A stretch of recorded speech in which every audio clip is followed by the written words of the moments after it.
موسی علیہ الصلوۃ والسلام ته خدای وی چې اذهب الى فرعون انه طغى. فرعون ته ورشه داغه سرکشي چې داغه د حد نه وړي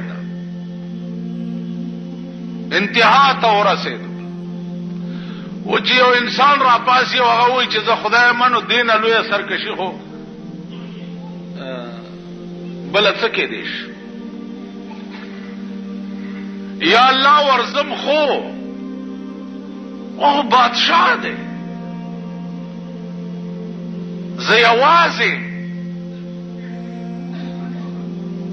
نو الله پاک ورته دوه علاج وښودل چې یو خو ستا ژبه کې لکنت دی، ژبه دې اړمیږي، نو ستا ترجمانی به تا سره مې پیوست یو وزیر جوړ کړو چې استارور دی، تا سره به ځي هارون وزیرا، دا به ستا وزیر وي او ستا ترجمانی به کوي. دویم دا چې دا تا سره کومه امسا ده چې ته پې ګډې او چیلی سره دې امسا کې مې هغه قوت کې خو چې ته د فرعون مخې ته ورشي او خبرې شروع کی که د حرکات بدل شو نو دا امسا د هغه مخې ته وغورځوه، تماشا کوه چې زه بیا څه کوم.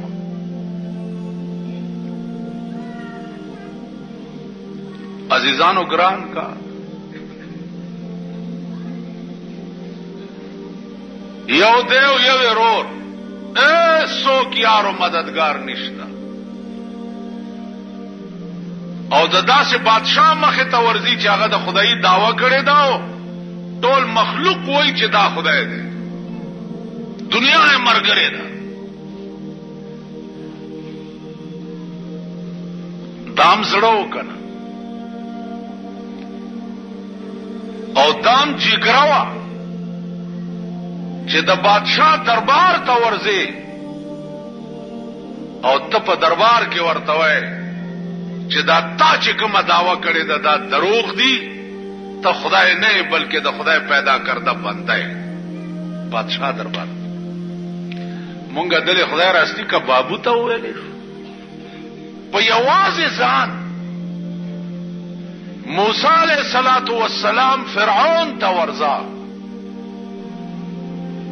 او بادشاہ ته وایا چې دا ته څه وې دا غلط دي. هغه ورته ویل چې ولی زه خدایم ته خدای نه اول راویلی سی خو چې راویلی سی قرآن کې الله وی واوحینا الی موسی ان الق عصاک فاذا هي ثعبان مبین. ما موسی ته وحی وکړه چې د امسا دې وغورځوه د فرعون د مخې ته، چې د امسا د هغه د مخې ته وغورځوله یو لویه اژدها ترې جوړه شوه. دومره لویه اژدها ترې جوړه شوه علما لیکي چې لاندینۍ شونډه یې په ځمکه پرته وه او پاسنۍ شونډه یې د فرعون په محل پرته وه، دومره یې دا خوله واضح شوې. فرعون چې وکته دا چې دا څه بلا لرګینه څه بلا جوړه شو منډې کړې چې کور ته لاړو. علماء مفسرین وایي چې په دغه یو ورځ باندې فرعون 400 کرتې په دستونو تلو د یری 400 کرتې. عزیزانو دې ته معجزه وایي. بیا دغه لرګی دی چې موسی علیہ السلام ورته لاس کو نو بیا امسا شوه. الله ورته لا تخف یریږه ما لاس ورواچو خو چې لاس ورواچوله بیا لرګی شو. دغه امسا ور سره وه. فرعون ورپسې لښکرو چې رانیسئ موسی سره د مرګرو مخ کې او د فرعون فوج ورپسې چې د دریاب غاړې ته ورغه اریان ودرېدو چې خدای دې خوا دریاب دی او وروسته مې د فرعون فوج دی.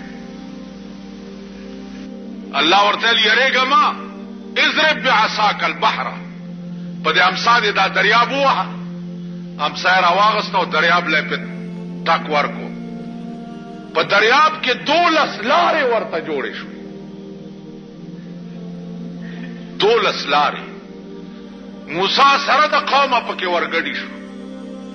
د خدای د انتهایی مشفقانه انداز ته وګوره. دا لار ده او دا دیوال دی د اوبو. دا لار ده او دا دیوال دی د اوبو. 12 لارې په دې لار کې زه روان یم. نو زه دا خیال کومه چې دا خوانه لارې خلق چې دي دا به اوبو وړي. نو علامه ابن خلدون لیکي چې په دې د اوبو په دې دیوال کې کړکۍ وشوي. نو دوی به په لار کې روانو او یو بل ته به قتل هم. قدرت د دوی دړنه هغه خوف هم لري چې هغه زمانه اخوا خلک چرته وړي نه.